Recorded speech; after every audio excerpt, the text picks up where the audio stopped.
I want to start by saying that I'm not a hero. I want to get that out there before anything else because I've read what the Bureau put out, the official summary, the citation they gave me, all that language about extraordinary valor in the face of unknown biological contact and pivotal contribution to first contact diplomacy. I've read it 3 times and I still don't fully recognize myself in it. What I did because I was standing there. It was happening in front of me, and I couldn't not do it. That's all. My name is Jace Marrow. I've been a salvage tech for 11 years, mostly working the outer shelf corridors around Titan and the lower Europa lanes. It's not glamorous work. It's cold, it's wet half the time, and the other half it's cold and dark and wet. You spend your days hauling broken equipment up from frozen substrates or diving pressure locks on decommissioned relay stations. You do it because the pay is decent, the hours are yours, and nobody bothers you. I worked alone mostly. Had a contractor's license, a mid-range exo rig, nothing fancy, just the Haverson T9 workhorse model, and a second-hand submersible called the Marrow, which I named ironically, before you ask. It was the kind of vessel that looked like it was held together by faith and industrial sealant, and that description wasn't far off. The Titan shelf in late October is something people who haven't been there genuinely cannot picture. The methane lakes have this way of sitting flat and still in the low light, so smooth they look like poured metal. The atmospheric processors along the outer shelf throw steam in long, lazy columns that drift sideways in the moon's sluggish wind. During shift changes at the refinery platforms, you sometimes hear the low harmonic of their pressure release systems carrying for kilometers across that flat landscape. It sounds like breathing.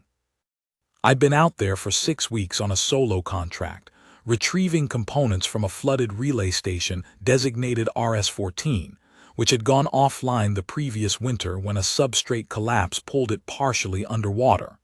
The company that owned it wanted the control units back. Nothing fancy. Standard retrieval.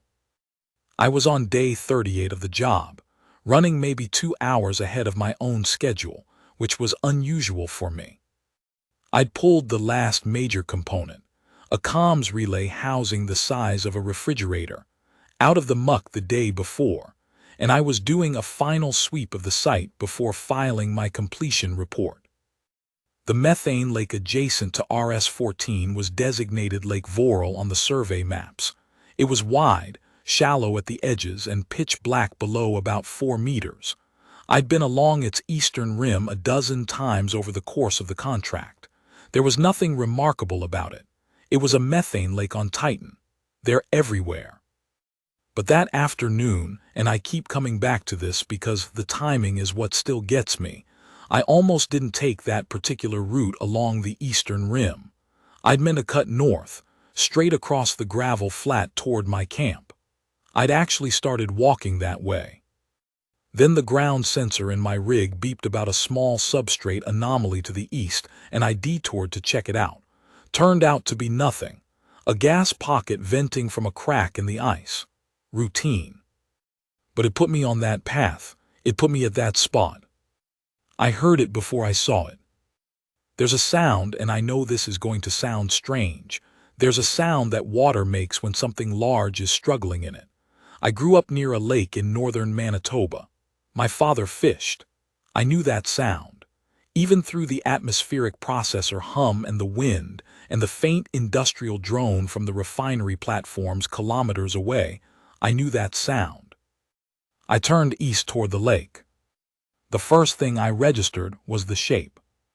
Something large, low in the water, right at the edge where the methane lake met the ice shelf. One of its limbs, I thought it was a limb, was hooked over a spur of ice that jutted out from the rim. The rest of it was in the lake. The methane surface around it was disturbed, little ripples radiating out in slow motion the way liquids move in Titan's lower gravity. And it was moving, struggling, but slowly, like it was losing the fight. I moved toward it before I decided to move toward it. That's the honest truth. My body went while my brain was still negotiating. As I got closer, the shape clarified.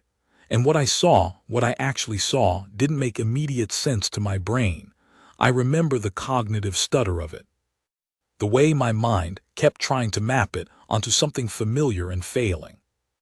It looked, in the worst approximation, like a leopard. Not entirely, not exactly, but the general silhouette, the body shape, the way it was positioned with one forelimb extended, the proportions of the head, there was something feline in it that my mammalian brain latched onto before anything else registered. It was large, maybe 160 kilograms. Its coat, if that's even the right word, was dark at the base, almost black, with a pattern of marks across the back and flanks that my brain first read as spots but which, as I got closer, I could see were more complex. Each spot was actually a cluster of overlapping geometric shapes, hexagonal at the center and fading to irregular at the edges. They were bioluminescent, dim in the daylight but flickering faintly, rhythmically, like a slowing heartbeat. Its head was broad, flatter than a leopard's. The jaw structure was wrong, too heavy, and when it turned to look at me as I approached, the eyes were what stopped me for a full 3 seconds. Two main eyes, front-facing, pale gold, slit-pupiled, and below each main eye, set slightly to the side, a second smaller eye. 4 eyes total, arranged in pairs, all 4 fixed on me. It made a sound, not a growl, not a hiss, something between a subsonic rumble and a high, brief whistle. The combination of it sent a vibration through my chest, even through the suit insulation. Then it slipped. The ice spur it had been hooked on broke away under its weight, and the thing went partially under. The methane closed over its shoulder. Its head went down. And I was already moving. My Haverson T9 Exorig is rated for haul loads up to 400 kilograms in standard gravity. Titan's gravity is 14% of Earth standard. The math was fine. The problem wasn't lifting power. The problem was the methane. It's not water. The surface tension is different, the viscosity is different, the thermal properties are completely different, and I was operating in a suit not specifically rated for methane immersion beyond the first half-meter. I didn't think about any of that. I went into the knee, then the thigh. The Exorig's feet found the substrate under the methane soft but stable. The suit's pressure systems kicked in with an automated warning. Methane contact threshold approaching. Recommend withdrawal. I muted it. The thing was right in front of me, less than 2 meters away, thrashing weakly. Up close, in the low Titan light, I could see details I hadn't seen from shore. The forelimb that had been hooked on the ice spur, it was damaged. Not from drowning. There was scoring along the outer surface, a long blackened channel that looked like burn damage, thermal or energy-based. Something had hit this animal with enough heat to score its exterior. It had been shot. The realization landed slowly, the way big things do. Something had shot this animal, and it had made it to the lake, and it had gone in, maybe trying to cool the wound, maybe trying to get somewhere, maybe just because it was in pain and confused, and now it was drowning. I got my rig's arm under it. The beast turned its head and looked at me with all 4 eyes and made that sound again, lower this time, barely audible, and I hauled. 400 kilogram rating. It weighed 160. In Titan gravity, it was like lifting a dog, lighter than I expected. The thing came out of the methane in a long, slow arc, the liquid sheeting off its coat in rivulets, the bioluminescent markings flickering fast for a moment and then steadying. I carried it to shore. I set it down on the ice shelf, maybe 10 meters from the lake's edge, and I stood there, breath going hard despite the suit's atmospheric assist, and I looked at what I was holding. It looked back at me. All 4 eyes still aware. The scoring on its forelimb was bad. I could see now that the wound ran up into the shoulder. Whatever had hit, it had done real damage. The bioluminescent patterns around the wound were completely dark, like burned-out lights in a circuit. I have basic field trauma in my certification. You have to, for salvage work, pressure seals, bleed management, thermal damage response.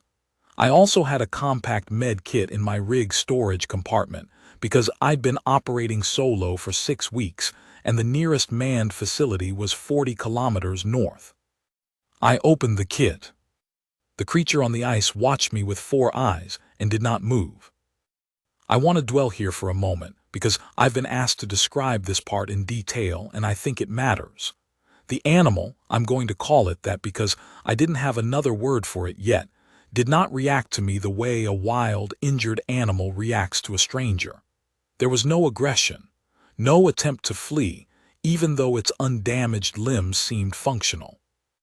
It tracked my movements with those 4 eyes, and there was, I am aware of how this sounds, there was something in its stillness that felt like a decision, like it had assessed me and made a choice. It let me examine the wound. I used the kit's scanner, a basic bioscan unit medical grade, to get a readout on the damage. The scanner's interpretation was limited. It wasn't designed to read alien biology. But thermal damage is thermal damage. The underlying tissue, whatever the analogous structures were in this creature's biology, was compromised along a 12-centimeter channel, running from mid-forelimb to the shoulder junction. I applied what I had, a broad-spectrum thermal sealant, which is basically a cooling polymer with mild hemostatic properties, designed for human tissue but with enough general applicability that it's part of every field kit. I pressed it along the wound channel. The creature flinched, a single full-body shudder, and then went still again. I stepped back. We looked at each other. "Okay," I said out loud, which I do when I'm thinking. "Okay. What do we do now?" And that's when it stood up. Not immediately. It took maybe a minute of stillness, and then it gathered itself, that deliberate way large cats do, sequencing their limbs before committing to the effort, and it stood, shaky on the damaged forelimb but upright. It was taller than I'd estimated from the ground. Standing, the shoulder came to my chest. The 4 eyes were almost level with mine. It looked at me for a long moment. Then it turned and began walking. I should have let it go. That's what every protocol says. Unknown biological contact, do not follow, maintain position, report to the Bureau. I know that now. I knew it then, technically. I followed it. Personal testimony, Jace Merrill continued. I told myself I was following to make sure it was stable. To make sure the wound hadn't compromised it badly enough that it was just going to collapse somewhere out of sight and die. That's what I told myself. The truth was simpler and more embarrassing. I was curious. Profoundly, overwhelmingly curious. I just pulled an alien animal out of a methane lake on Titan and patched its arm, and now it was walking with apparent purpose across the ice shelf. And the part of my brain that had been doing routine salvage work for 6 weeks had completely overridden every other function in favor of following this thing to see where it went. It moved deliberately despite the wounded forelimb. There was something in its gait, a suppression of the limp, a compensated weight distribution that suggested it was operating through pain rather than incapacitated by it. It knew where it was going. I've been around enough working animals to recognize directed movement. This wasn't confused wandering. This was a destination. We walked for about 20 minutes southeast, away from the lake and across a broad stretch of ice shelf that I'd scouted earlier in the contract but found unremarkable. Flat, hard, nothing of note. The sky above us was doing the slow Titan thing, the haze layers cycling through gradients of orange and amber in the low sun angle, the distant atmosphere processing towers cutting their steam columns into it. The creature paused twice to check on me. I'd fall behind slightly. I was in the exorig, which isn't exactly built for terrain hiking, and it would stop and half-turn and look at me until I caught up. Then it would continue. I don't know if patience is the right word to project onto it, but the behavior looked like patience. Then we came to the formation. I'd seen the survey data for this stretch of shelf. Nothing noteworthy. A standard ice shelf topology with some substrate variation in the southern quadrant. no structures, no anomalies above the noise floor of the scan. Which is why the formation in front of me made no sense. It was a ring of objects, 12 of them, arranged with a precision that ruled out natural formation. Each object was roughly 1.5 meters tall, roughly cylindrical, with a surface texture that I'd describe as machined, tight, regular patterning. No tool marks, but not organic either. The material was dark, absorbing the Titan light rather than reflecting it, and the tops of each cylinder were open, facing skyward. In the center of the ring, elevated about 0.5 meters off the ice on a flat platform of the same dark material, was something else. A container. That's the word I use because it's the most accurate neutral descriptor. It was roughly 1 meter long, 0.5 meter wide, 0.5 meter tall. The surface was continuous, no visible seams or joints, but with a faint pattern of interlocking raised lines that I'd later learn were functional rather than decorative. The material was the same dark substance as the cylinders, except at the center of the top surface, where there was a clear panel, maybe 30 centimeters across. The panel was not translucent, it was transparent, clear as glass, clearer. And through it, I could see that the container was occupied. I moved closer without thinking, got to within 2 meters and crouched down and looked through the panel and what I saw inside. I don't embarrass easily. I've been in some strange situations in 11 years of salvage work. I've pulled corpses out of flooded compartments and talked men through panic attacks in pressure suits, and once negotiated with a company foreman who was threatening me with a sonic driver over a billing dispute. I don't rattle easily. I lost my breath. Inside the container, suspended in a medium I couldn't immediately identify, something between a gel and a gas, something that moved slowly when the container was disturbed, were 3 eggs. Not organic eggs, not biological anyway, more like the closest I can get is crystallized. Each one was roughly 30 centimeters along the long axis, smooth-surfaced, and exhibiting the same bioluminescent patterns I'd seen on the creature's coat. The same hexagonal cluster markings, pulsing faintly in the same slow rhythm. Only the eggs' patterns were synchronized, all 3 pulsing together on the same beat. Alive, they were alive. The creature came to stand beside me. I barely registered it until its bulk was right at my shoulder. I looked up. All 4 eyes were on the container. The bioluminescent markings on its coat had shifted. The rhythm had changed, and the markings nearest the damaged forelimb had started flickering again. But the ones across its chest and neck were now pulsing in perfect synchrony with the eggs in the container. Parent. The word arrived fully formed, and I knew it was right. This was a parent, and these were its young, and it had come back for them after being shot and almost drowning, and it had brought me here. It had deliberately, with apparent intent, brought me here. I sat down on the ice. I genuinely needed a moment. The creature sat beside me. It took a long time to lower itself, accommodating the wounded forelimb, but it sat, and it looked at the container, and then it looked at me. I filed my first Bureau contact report from the site at 14:47 Titan local time, using the emergency uplink built into the T9 rig. I'll be honest about what I said.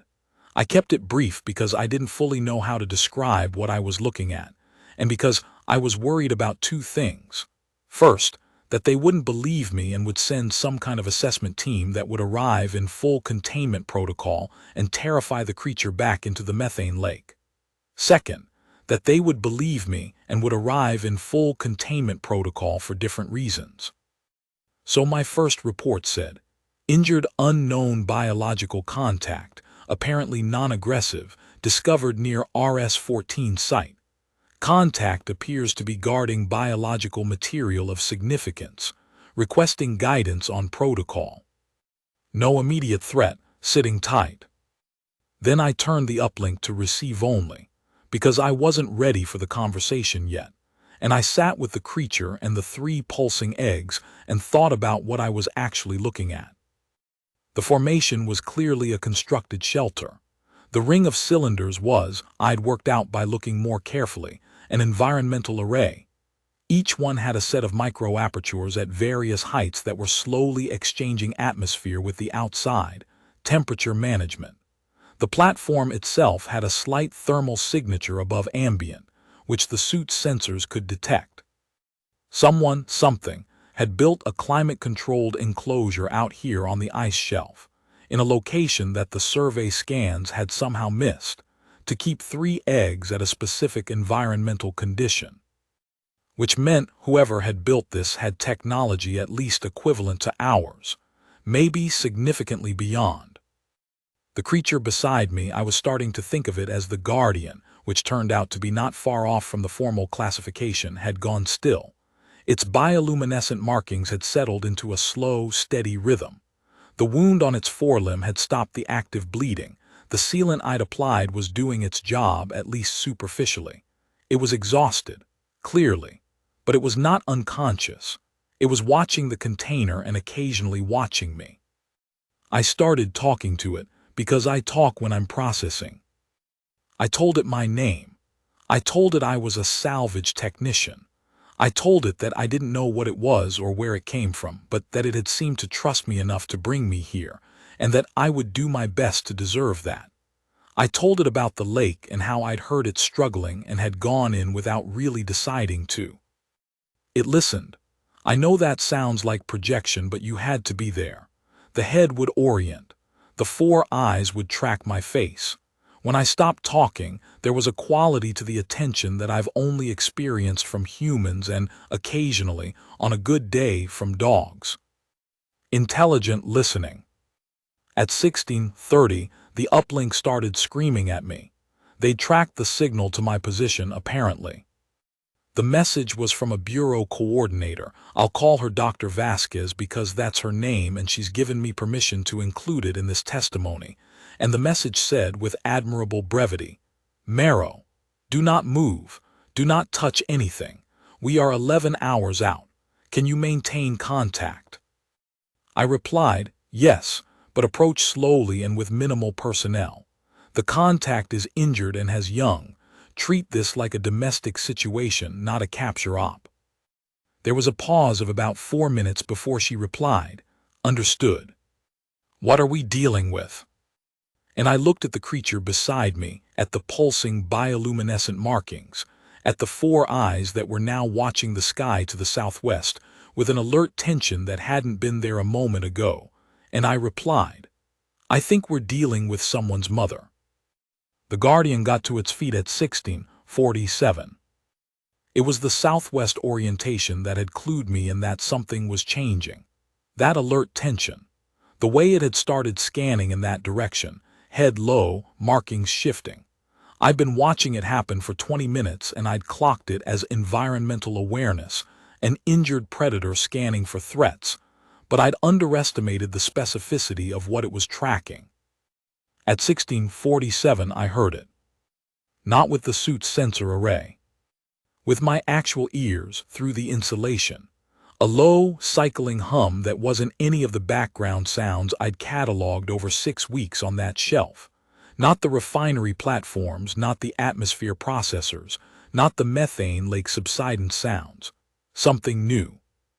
The Guardian made the subsonic rumble sound I'd first heard at the lake, but different this time, shorter, lower, with a hard terminal note.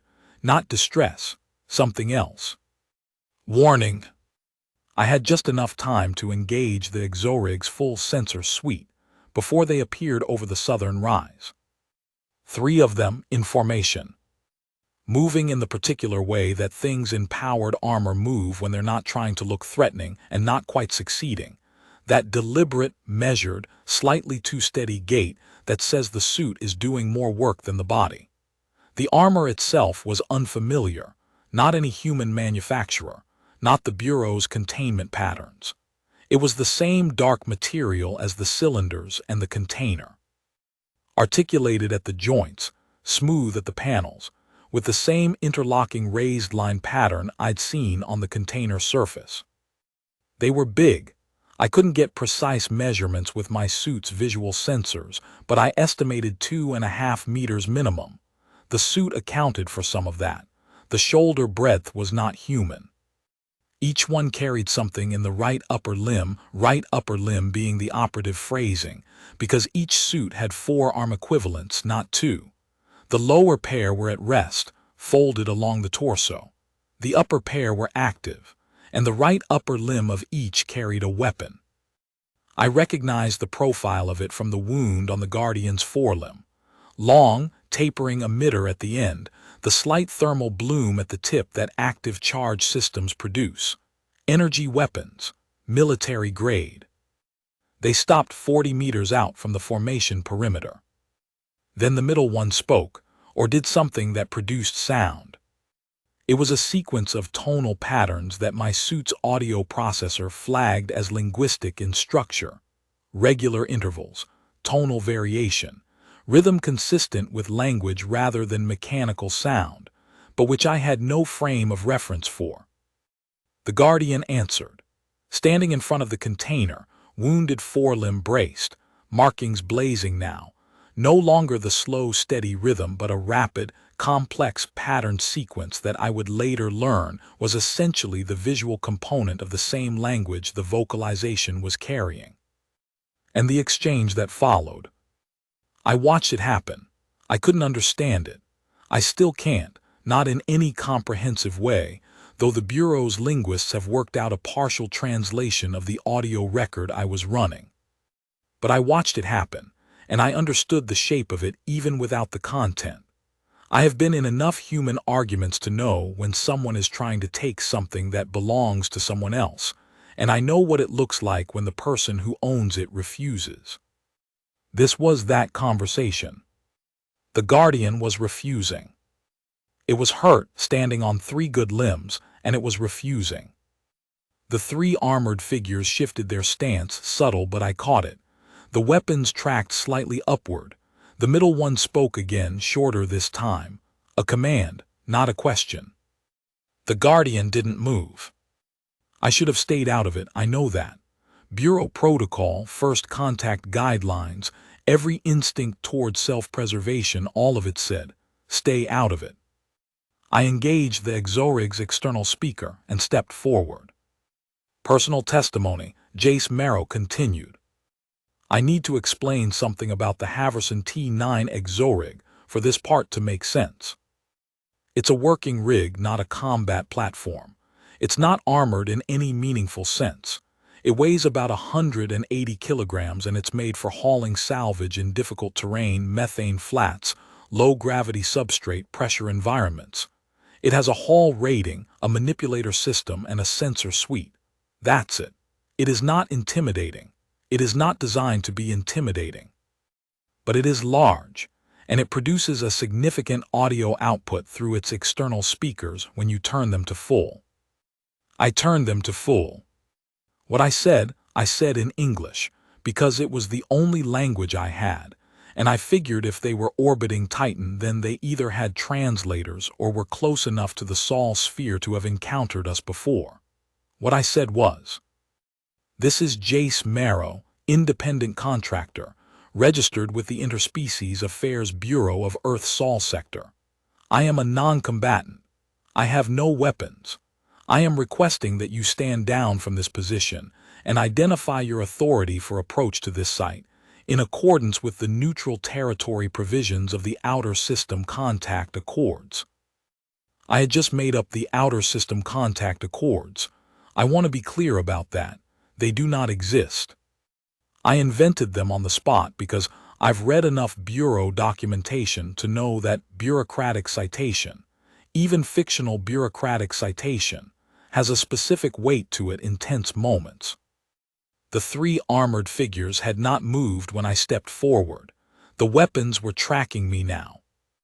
The middle one tilted its helmet, a very particular movement, a lateral tilt that I'd later learn functions as something like a double take in their body language, and the weapon lowered. Not pointed away, not holstered, but lowered. It spoke again, toward me this time. My suit's audio system was running. The translation it managed was fragmentary, and I wouldn't get the cleaned-up version until much later, but in the moment I got fragments. The pattern recognition software picked up cognates. Identify was in there, an authority, or the closest approximation, and something that my software flagged as roughly equivalent to jurisdiction. They were asking me to explain myself, bureaucratically. I almost laughed. I don't have formal authority over this site, I said. I was working a salvage contract in this sector and encountered a member of what I'm going to assume is your species, injured in the methane lake to the northwest. I pulled her out. I administered basic trauma care. She led me here. I have been sitting with her and the eggs for the past 2 hours. I'd very much like everyone to remain calm. I watched the middle figure process this. There was a stillness that I'd already seen from the Guardian, that deliberate, considering stillness that I was starting to read as a species characteristic. Thinking, not freezing. Then it said something to the other two, a short sequence. They both stepped back 1 pace and their weapons went a rest position. And then the middle figure walked toward me. I held my ground, which required more effort than I'd like to admit. In the Exorig, I'm about 2 meters tall. This thing in its armor was half a meter taller than that, and its gait at close range had the particular quality of something that was perfectly comfortable with its own size and speed. It stopped at 5 meters, reached up with one of its upper limbs and did something at the helmet's lateral surface. The faceplate went transparent. What was inside the helmet was not humanoid. I don't think I need to describe it beyond saying that it was clearly, to my eyes, unmistakably related to the Guardian. Broader features, different scale, but the same jaw structure, the same 4-eye arrangement, the same bioluminescent markings along the exposed throat and jaw. The eyes were the same pale gold with slit pupils. It looked at me for a long moment. Then it looked at the Guardian.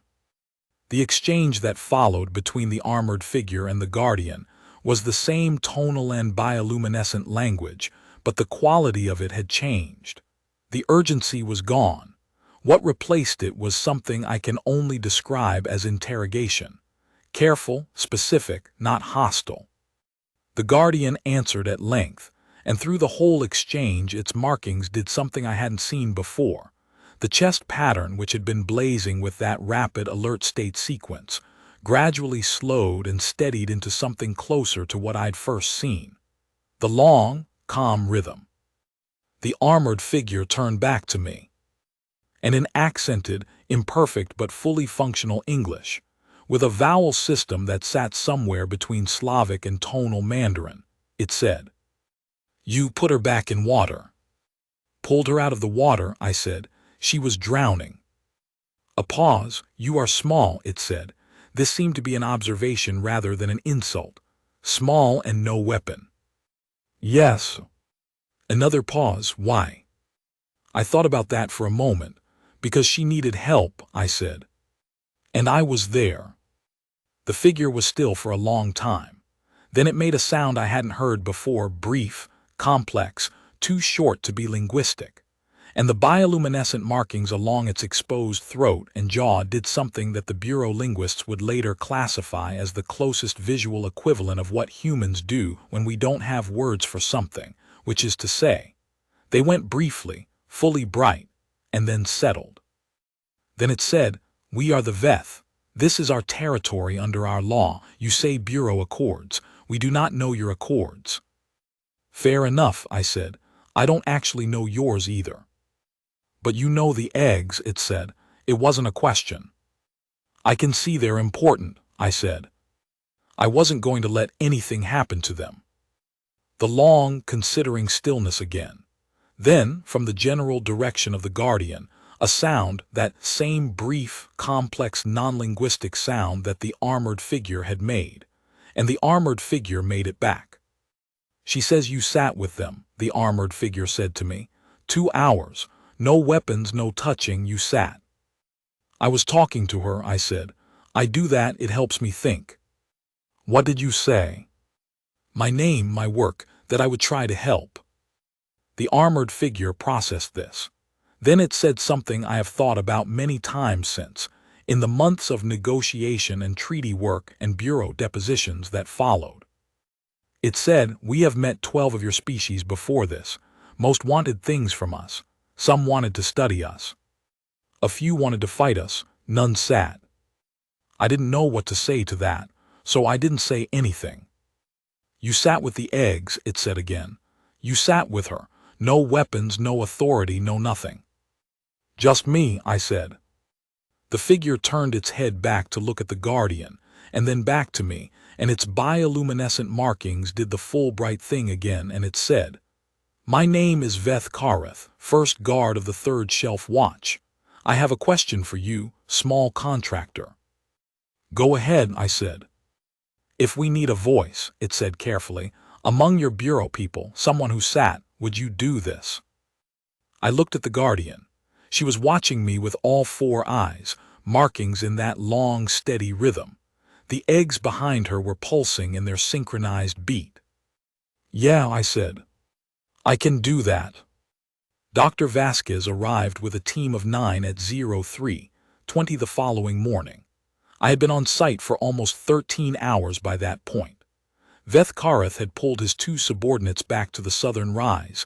They remained there, not threatening but visible, and had himself spent the hours between my conversation with him and the Bureau's arrival doing something I found unexpectedly moving.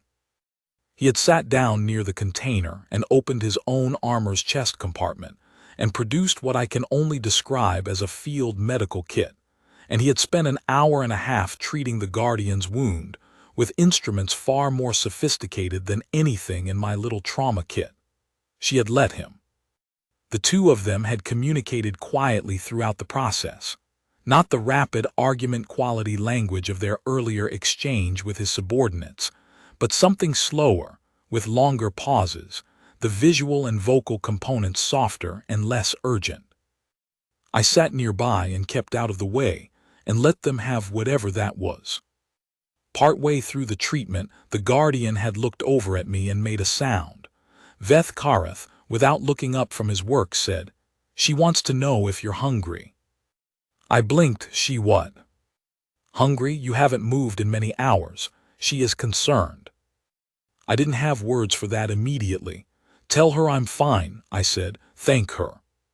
He repeated something to her. She looked at me, and the bioluminescent markings on her chest did the brief Fulbright thing. "That," I said, pointing at the markings, "what does that mean?" Veth Kareth was quiet for a moment. Closest is acknowledgement with emotion. When you cannot say more than you feel, the marks say it instead. I nodded slowly. "We call it being at a loss for words," I said. He considered that. "Yes," he said, "that." Dr. Vasquez handled the first formal bureau contact with Veth Kareth with exactly the right balance of protocol and humanity, which is why she's one of the Bureau's best field coordinators, and why she now leads the Veth contact delegation. She brought an interpreter system, a medical team, and critically, she took my advice and brought no weapons and no containment equipment. She came as a diplomat, not a scientist, and the Veth responded to that accordingly. In the first formal exchange, which I sat in on because Veth Kareth had requested my presence explicitly, the nature of the Veth's presence on Titan became clearer.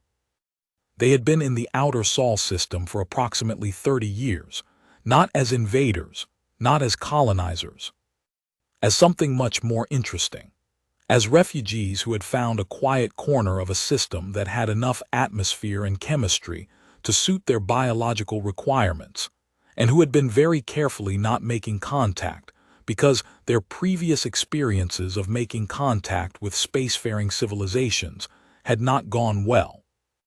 The Third Shelf Watch, Veth Kareth's unit, was a security detail assigned to protect a series of breeding caches that the Veth had established in the methane shelf environments around Titan and Enceladus. The Veth were not native to methane environments. They had evolved in a different chemistry entirely. But the methane shelf substrates, at the right depth and temperature, produced conditions that were close enough to their biological requirements for egg development. The breeding caches were the most protected things in the Veth community because they were, literally, the next generation. The guardian, whose name in the Veth language produces a sound pattern that the Bureau transliteration system renders as Serac, which I used from that point on, was one of several individuals assigned to the third shelf watch. She had been attacked approximately 40 hours before I found her. Not by humans. By another group entirely. A mercenary outfit the Bureau later identified as operating in the outer system, doing exactly the kind of thing you'd expect mercenaries to do, which was to acquire biological material for unauthorized sale to research institutions that didn't ask too many questions. They had tracked the cache. They had tried to take the eggs.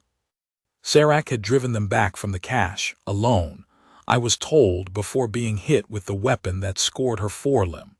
She had then gone into the methane lake not to cool the wound, but to lose the energy signature the weapon's charge had left in her body chemistry.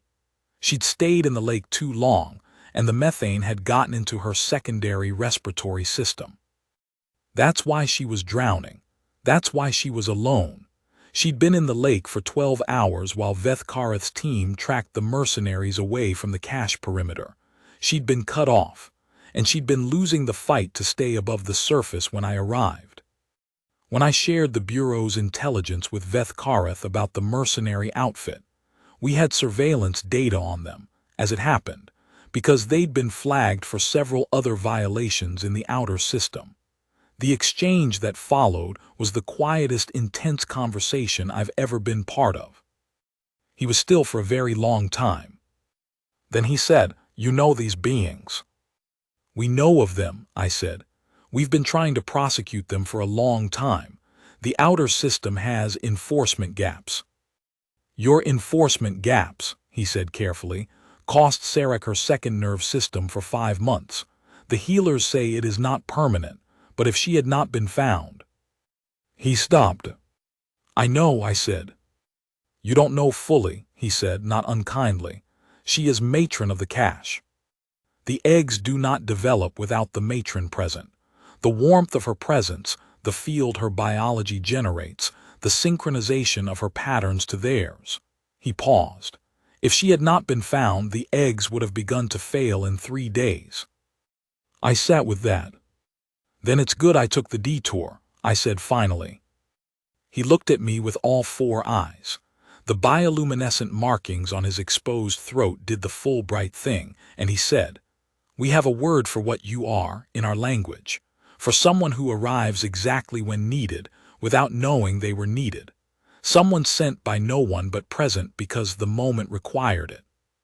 "What's the word?" I asked. He made the tonal sequence. Then he said, "In your language it does not translate perfectly. Closest is the one who was there." I stayed on site for 19 days after the initial contact. The Bureau wanted me to come in for debriefing. I told them I'd come in when the eggs hatched, because I felt like I owed Serac that. I'd been present at one beginning of this story, and I wanted to see another. Dr. Vasquez approved it with the footnote that I was going to have a very long debrief when I did come in, and I said that was fine. Veth Kareth accepted my continued presence without comment, which I took as acceptance. His 2 subordinates, over the 19 days, their wariness of me shifted through stages I watched carefully, because it was one of the most interesting things I've ever witnessed. In the first 2 days they maintained their position at the southern rise and communicated only through Veth Kareth. By day 4, they had moved closer still south of the formation, but within the outer ring of cylinders. By day 8, they were doing something I can only describe as casual proximity, the way people do when they've decided you're probably fine but haven't formally decided it yet. On day 9, one of them, the one I came to think of as the smaller of the 2, though smaller is relative when you're talking about creatures in armor at 2.5 meters, approached me directly while I was running a maintenance cycle on the exorig. It stood beside me and watched. I continued what I was doing. After about 20 minutes, it made a sound toward the rig's arm mechanism. Joint calibration, I said, pointing to the relevant component. This one sticks in cold environments. I have to run it manually every couple of days or it freezes up. It watched, then it made another sound. I didn't understand it, but I showed it the whole process anyway, narrating as I went. It watched the entire thing with the same focused attention I'd seen from Serac at the lake. That evening, Vethkarath told me that the subordinate, whose name in bureau transliteration is Vendarak, had asked him how a being my size and with my technology managed to do strong things. "What did you tell him?" I asked. "I said I didn't know," Vethkarath said. "I thought perhaps you could explain it." I thought about that for a while. "I think it's mostly that we don't know we can't," I said finally. "That's the honest answer. I pulled Serac out of the methane lake because I didn't stop to work out whether I was equipped for it. I stepped forward when your unit arrived because the Bureau protocol training didn't fully account for what I was actually looking at. I sit still and wait when most of the training says to report and withdraw, because I have a sense, not always right, but usually, for what a moment actually needs." "And what did this moment need?" he asked. "Someone to stay," I said. He was quiet, then, "Yes, that is yes. The eggs hatched on day 16. I don't have words that do it justice, and I've been thinking about this part of the testimony the longest, so I'm going to be careful. The hatching was signaled, hours in advance, by a change in Serac's bioluminescent patterns. By day 16 she had recovered significantly. The wound on her forelimb was healing in a way that Vethkarath said was faster than expected, and her movement was nearly normal. She had been spending increasing time in close proximity to the container, the chest-to-container panel contact that generated the biological synchronization field Vethkarath had described. Around 6 hours before the hatching, her markings shifted to a pattern I hadn't seen before. Not the alert state rapid sequence, and not the calm steady rhythm. Something between them, a complex, recursive pattern that seemed to fold back on itself, the same shapes cycling through in slightly different configurations. Vethkarath, when I described it to him, said the word for this pattern had no bureau translation, but was closest to the readying, a state of full presence before something significant. The container opened, not by any mechanical mechanism I could see, but as if the material itself became permeable, and the 3 young emerged over the course of about 4 hours, each one assisted by Serac with the careful precision of someone who had done this before, and also someone for whom this specific moment was the most important thing that had ever happened. Vethkarath let me watch from within the outer ring. He stood beside me. Neither of us spoke for a long time. The young were small, each about the size of a house cat in Earth terms, and bioluminescent so intensely that the light of them was visible even in Titan's hazy midday. They were unsteady, clearly, all 4 legs going different directions for the first minutes, and they made sounds nothing like the adult Veth vocalization, high and rapid and overlapping, filling the formation with a complex textured noise that Vethkarath stood still and let wash over him. Serac looked up from the 3rd young one and found me with all 4 eyes. Her markings did the full bright thing. Then they did something else, a slow, specific sequence directed at me, different from anything I'd seen before. "What did that mean?" I asked Vethkarath. He watched the sequence resolve, then he said, "She is naming you." I felt something happen in my chest that I'm not going to try to describe precisely, because I'll embarrass myself. "What is she naming me?" I said. "The word she used is the one I told you before," he said. "The one who was there. But the way she said it," he paused, seeming to search for something. "When we say it for ordinary things, it is a description, an observation. When we say it in this sequence, in this context, after new life, it is permanent. It becomes part of the record of those lives." I looked at the 3 small, intensely luminous young Veth fumbling their way around on the ice, and at Serac watching them with a devotion that I recognized across every biological and cultural and evolutionary distance between us, and I said, "Their record, or yours?" Vethkareth was quiet for a moment. "Both," he said, "now both." I'm including this addendum at Jace Marrow's request, because he felt the testimony should include a voice that wasn't his, and because I think he's right. I've been with the Bureau for 14 years.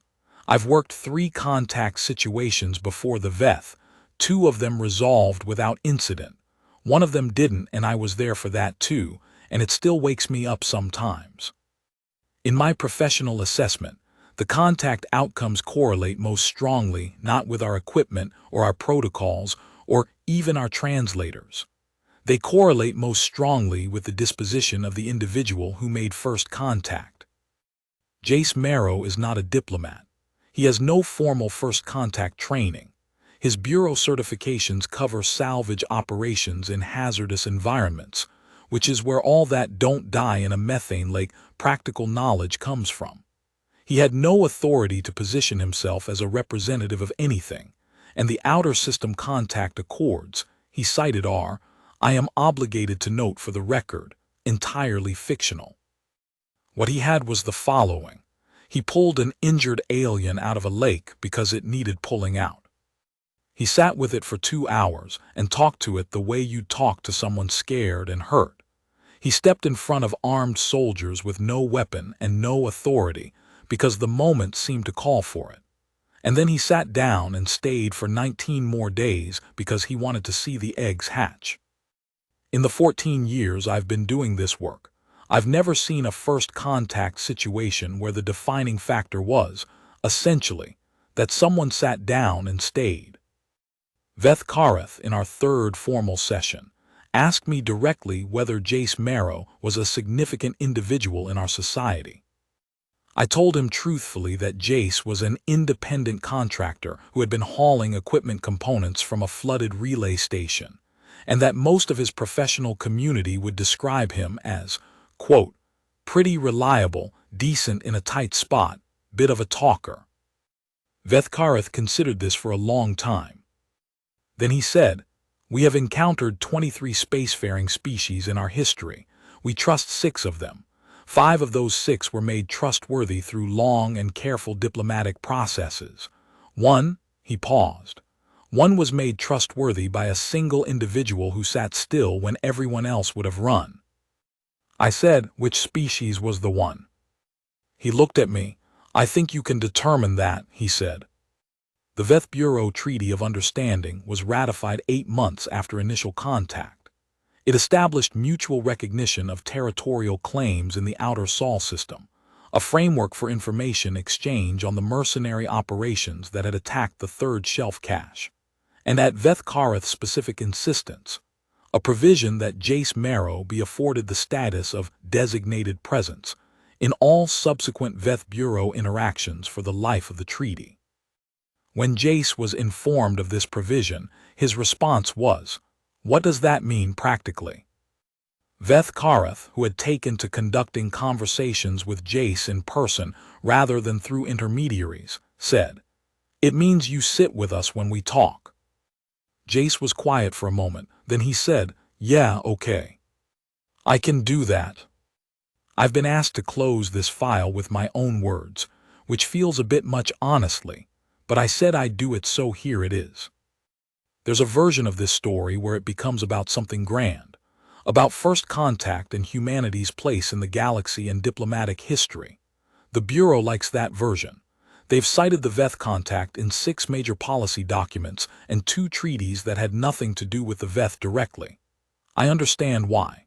It matters, politically and strategically, in ways that go well beyond what happened on an ice shelf on Titan.